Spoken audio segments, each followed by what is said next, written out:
Каппадокия. Кіші Азияның орталық бөлігінде орналасқан аймақтың ежелгі атауы. Нақтысында бұл бір ғана елді мекен емес. Түркияның Невшехир, Нигде, Ақсарай, Қайсері және Кирсихир атты 5 ауданы орналасқан аймақтың жалпылама атауы.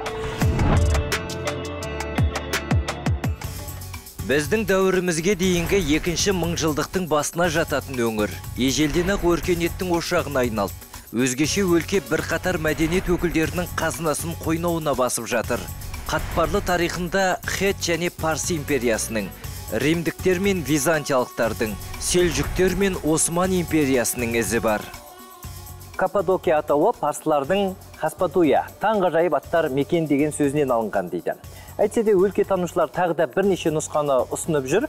Бірі Лувилердің Каппадука, төменгі ел деген сөзі дейді, келесілері Хеттердің Каттапета, төмен жер деген сөзі екендігін айтады. Қалай болғанда да біз үшін керемет өлке болып қала бермек. Иә, тұмса табиғаты, ерекше ландшафты көздің жауын алатын мекеннің айтулы орындары жетерлік. Солардың бірі Göreме ашық аспан астындағы музейі. Алқап 1985 жылы ЮНЕСКО-ның әлемдік мәдени мұралары тізіміне енген. Göreме Каппадокияның туристер ең көп жиналатын ауданы. Мұнда тастан қашап салынған шіркеулер өте көп. Оларды өлкетанушылар 4-13 ғасырларға тиесілі деп отыр. Бұл тастар ерте заманда жанартаудың атқылауынан пайда болған.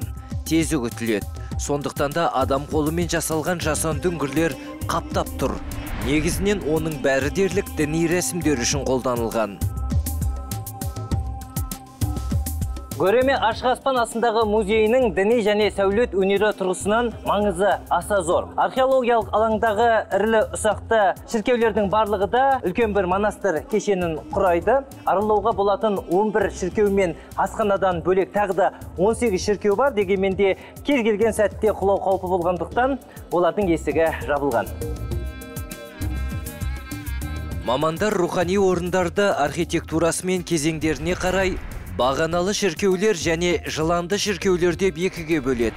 Тарихи орындар әлі түбегейлі зерттеуді қажет етеді. Ескінің мұрасы бүгінгінің баға жетпес байлығы.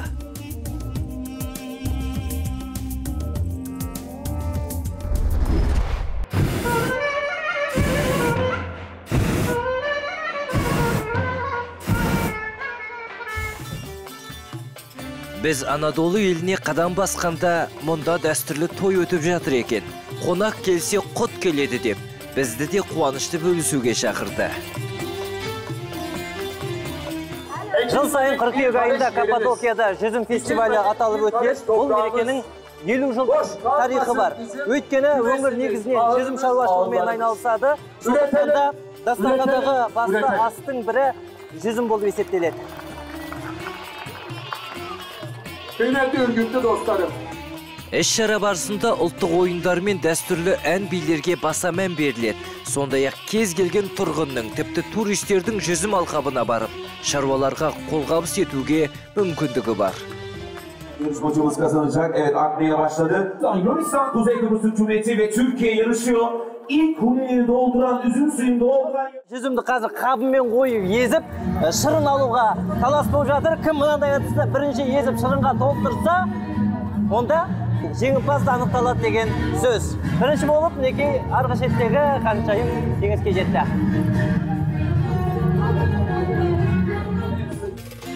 Каппадокияда жүзім фестивалі көбіне Үргіп қаласында ұйымдастырылады.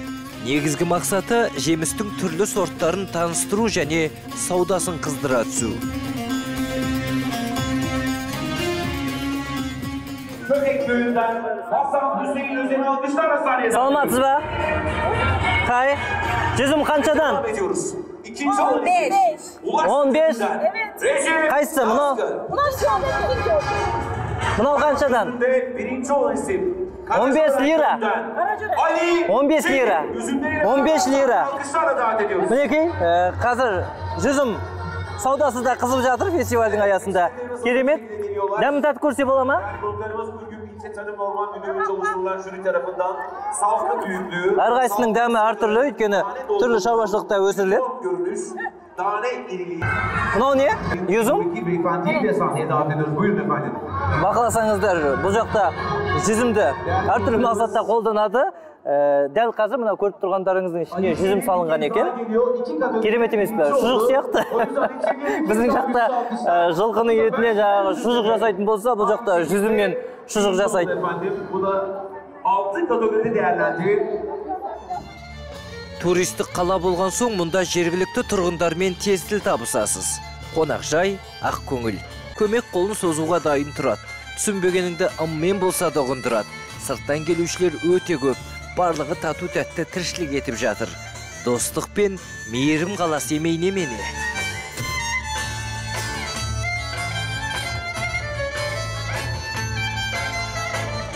Bir de pandemi döneminde 2020 yılı... Біз әлемнің 60 елінен саяхатшыларды қабылдаймыз. Сондықтан да туризмді тек тарихи орындар бағытында дамытпай, ұлттық құндылықтарымызды да насихаттап отыруымыз керек. Мысалы, жылдар бойы тұрақты өткізіп келе жатқан жүзім фестивалі қазір әлемге әйгілі. Бұл әрине қыруар еңбектің нәтижесі деп білемін. Айта кетейік, өңірдің жүзім шаруашылығының 3700 жылға жуық тарихы бар. Талай жылғы тәжірибенің арқасында жергілікті шаруалар жеміс ағашын егудің қыр-сырын жетік меңгерген. Плантациялар жайқалып тұр. Ал біз өзгеше өңірдің тамашасын әрі қарай аралауға аттандық.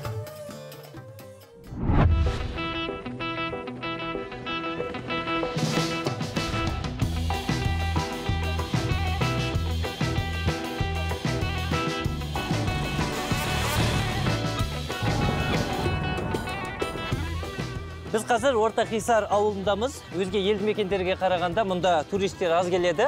Сәл шетте орналасқан. Бір бақылағаным, Түркияда үй жануарларына қамқорлықпен қарайды.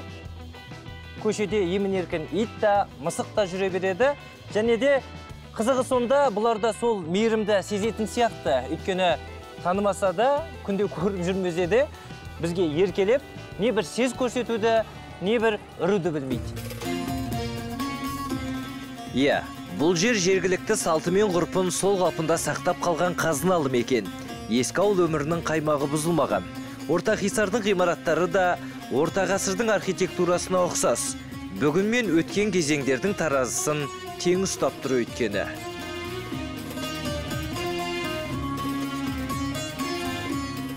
Түрік ағайындарымыз шай ішкенді ұнатады. Көшеде, аулада, шайханада отырып, ыстық шайды ұрттап қойып, мына доминоға ұқсас окей деген ойынды ойнайды.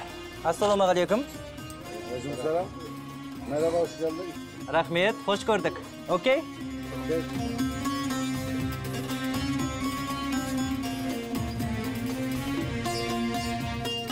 Ортақисар ауылы Үргіп қаласына қарайтын өңір. Негізінен Түркияның салқындатқыш қоймасы ретінде белгілі. Олай дейтініміз жерорта теңізінде өсірілетін цитрусты жемістер осында келініп, тастан қашап салынған үңгірлерде сақталады.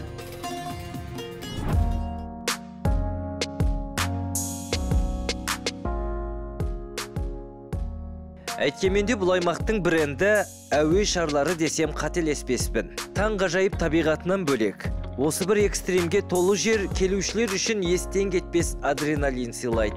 Саубасымызға сақина тілеп еріккеннен емес, тамаша көрініс еліткеннен соң біз де бардық. Керемет!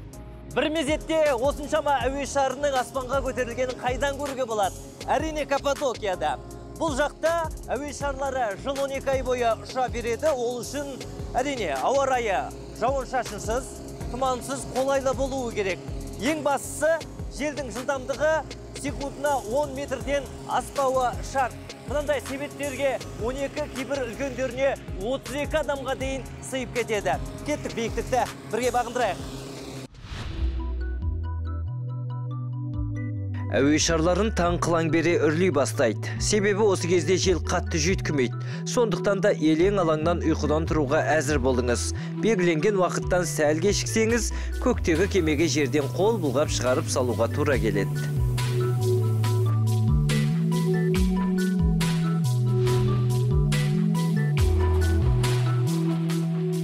Ең көп қойылатын сауалдардың бірі қандай киген дұрыс деген. Жеңіл киген абзал, өйткені жылдың қай мезгілі болсын, төменде салқын болсын да, көтерілгенде отырлеп тұратындықтан мына әуе шарында себеттің ішінде жылы температура сақталады.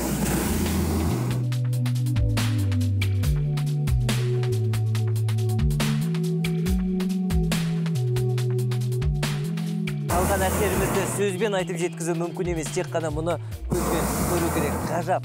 Жаңғыны ұшқышымыз 1000 метр биіктікке көтерілдік деп хабарлады.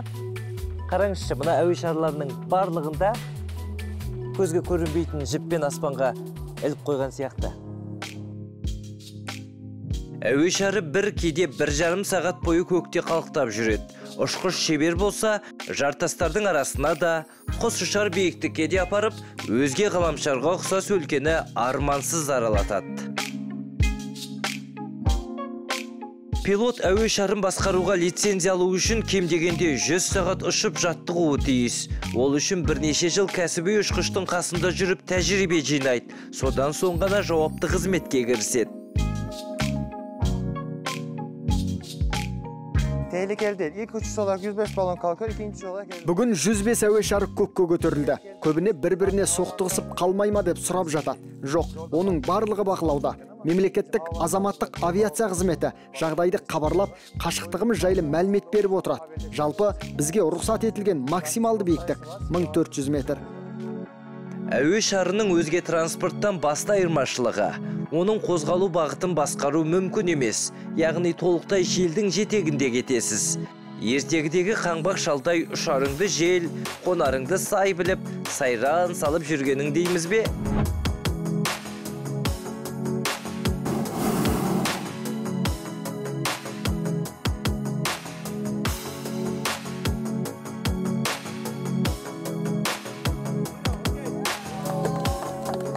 Кәсіби дәстүрге сай, қонғаннан соң дастархан жайылып, саяхатшылар аман есен оралғандарын атап өтеді. Бұл сәттер қай-қайсының болмасын есінде ұзақ уақыт сақталып қалатыны сөзсіз. Okay, thank you so much. Көп рахмет. Мінекей, бізде енді мынандай әуе шармен ұшты деген сертификатымыз бар. Заңды түрде келесі жолы қорықпай ұша беруге болады. Рахмет. Thank you so much. You're welcome.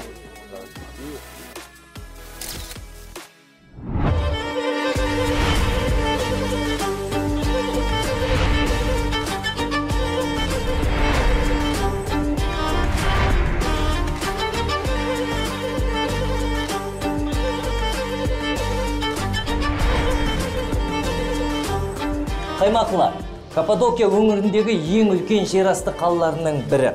Мына бірінші деңгейді ықылым заманда хеттер салған. Кейінірек Рим және Византия билігі тұсында жасанды үңгірдің аумағы ұлғая түсті. Жалпы 8 қабаттан тұратын Қаймақлыға бір мезетте 5000 адамға дейін сыйып кетеді екен. Бұл жартастар жанартаудың атқылауынан пайда болған. Сондықтан да тез үгітіледі. Оңғып үңгір жасау аса бір қиындық тудырмайды. Әйтсе де байырғы баспананы салу үшін қажырлы еңбек пен қыруар уақыттың кеткені сөзсіз. Жерасты қаласында бөлмелердің арасын байланыстырып тұратын кіреберіс жолдар өте көп, нағыз тар жол тайғақ кешу дерсіз.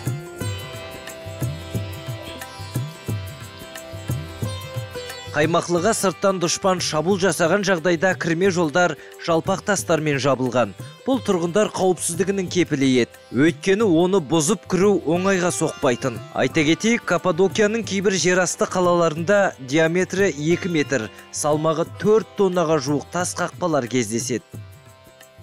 Мына едендердің астында желдеткіштер бар, олар бір-бірімен жалғасып жатыр. Нәтижесі керемет. Жер астына бірнеше метр тереңдікке түссек те тыныс алу еш қиындық тудырмайды айтпақшы. Желдету жүйесінің кереметі сонда, мұнда қысы жазы плюс 17-20 градус жылы температура сақталады.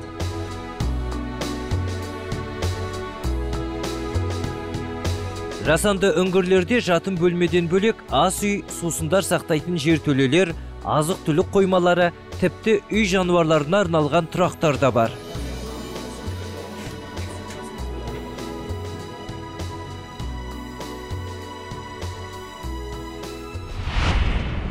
Сондай-ақ аймақтағы тарихи нысандардың бірегейі Сабесос антикалық қалашығы. Археологтар оның шамамен 3000 жыл бұрын салынғанын айтады.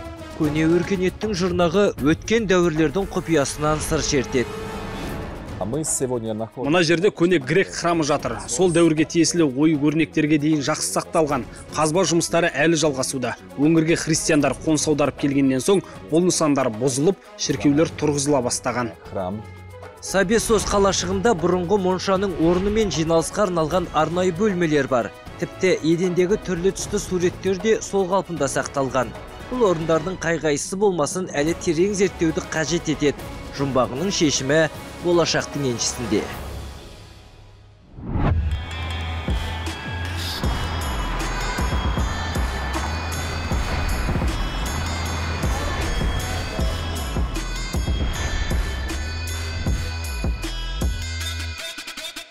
Каппадокияда қыштан тұрмысқа қажетті заттар жасау өнері ерте дәуірлерден бастау алады. Мұнда әр азамат балшықтан бұйым, темірден түйін тиюге бейім.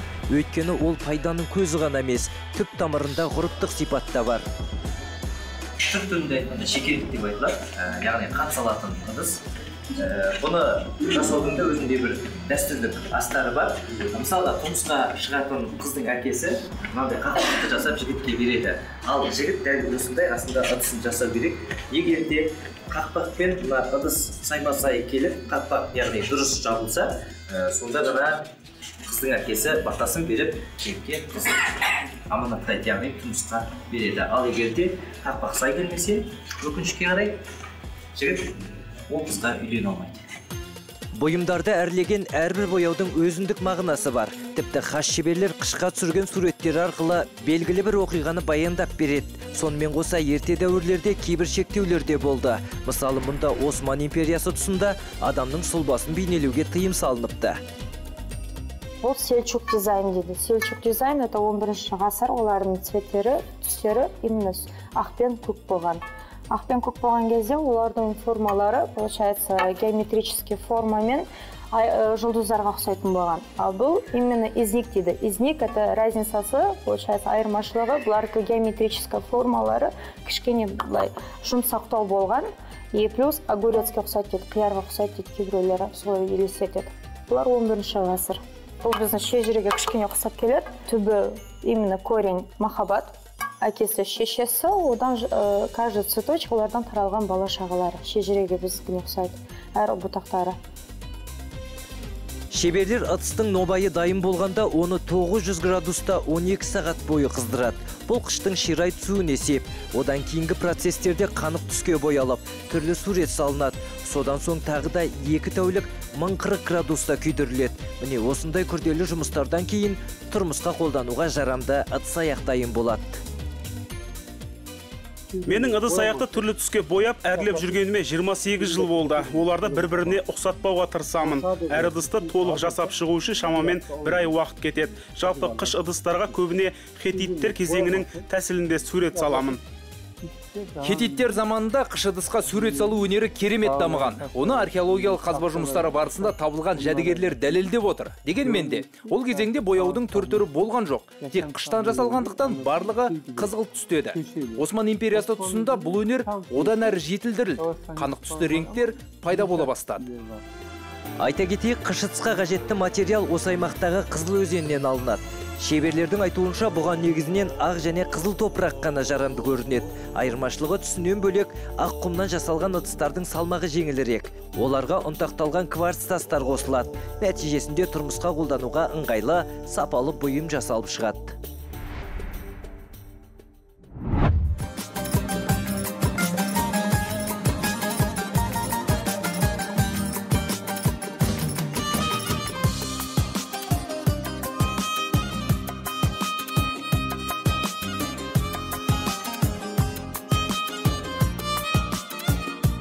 Бұл Мұстафа Паша ауылы. Кезінде Каппадокияның мәдени, діни және ағартушылық орталығы болған жер. Бастапқыда Синасос деп аталынды, мағынасы балықшылар қаласы дегенге саяды. Үйлердің басым бөлігі тастан қашап салынған, архитектурасы ғажап енді. Мұндағы 30-ға жуық діни рәсімдерге арналған ғибадатханалар мен ескі сарайлар өңірдің бай тарихынан сыр шертеді. Түрлі дін өкілдері ымырада өмір сүріп, ортақ мәдениетті қалыптастыра білген мекен адамзаттың асыл мұрасы дейді өлкетанушылар. Мынау ескі тас үйлер қазір бос тұр. Дегенмен де кейбір адамдар келіп, осында 3-4 күн тұрып көреді. Мінекей түтіннің ізін көріп тұрсыздар. Тамақ пісіреді осы жерде, кезіндегі адамдардың қалай тұрғанын бақылайды. Керемет емес пе? Айта кетейік, былтыр Біріккен ұлттар ұйымы Невшехирге қарайтын Мұстафа Пашаны ауылдық туризм дестинациясы жүлдесімен марапаттаған. Түкпірде жатқан шағын елді мекен үшін бұл үлкен жетістік. Аймақ тарихи нысандарымен ерекшеленеді. Олардың көбісі 17 ғасырға тиесілі. Қазір күрделі жөндеуден өткізілген. Солардың ішінде Мехмет Шакир Паша медресесі, Елі Креш шіркеуі, 1601 жылы қабырғасы тұрғызылған Кибер мешіті, сондай-ақ Константин мен Елена шіркеуіне туристер көп келеді. Архитектурасы керемет, ескі заманның, көне дәуірдің ізі сайрап жатыр. Көне ғимарат 1729 жылы салынған деген дерек бар. Бұл жер бұрын грек храмы да болыпты. Византиялықтар мен Осман империясы тұсында қайта жөндеуден өткізілген. Шіркеудің күмбезді тас төбесі тіреуіш бағаналармен бекітілген. Находимся в церкви. Жалпы бұл өңірде бірінші дүниежүзілік соғысқа дейін мұсылмандарда, христиандарда бірге аралас өмір сүрген. Кейін Лозанна бітім шарты бойынша мұндағы гректер Грецияға, ал Балқан түбегіндегі мұсылмандар осында қоныс аударды. Христиандардан қалған тарихи нысандардың көп болуының себебі осы. Во время Османской империи. Таңғажайып өлке ескі ғимаратынан бөлек әсем табиғатымен де таңғалдырады. Соның бірегейі 4000 метрге дейін созылған Кептерлер кеңсайы. Учсар ауылының қасында мінекей көгершіндер аңғары орналасқан, құдды бір құстар патшалығы дерсіз. Бұл жердің Каппадокия халқы үшін маңызы зор, өйткені көгершіндердің тезегін ауыл шаруашылығына пайдаланып отыр.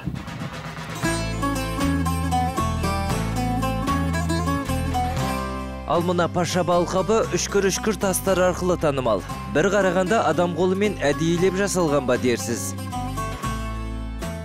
Мынау тастардың барлығы да ертеде жанартаудың атқылауынан пайда болған материалы жұмсақ тез үгітіледі. Сондықтан да жергілікті халық бұрыннан бастап осы тастардың ішін ұңғып өздеріне тұрғынжай жасап алатын болған. Сапар барысында адам аяғы сирек тиетін Гомеда аңғарына арнайы келдік. Геоморфологиялық жағынан осындағы ықылары алқабына өте ұқсас. Бұнда әулие Василий шіркеуі, әулие Николай монастыры және өзге де қолдан жасалған үңгірлер бар. Гомеда аңғары Мұстафа Паша ауылының батысында орналасқан. Осы маңдағы өзге аңғарлармен салыстырғанда аса танымал емес, десе де флорасы мен фаунасы өте бай. Және де көне дәуірдің көзіндей сақталған, байырғы тұрғындардың саусағының таңбасы қалған үңгірлер өте көп.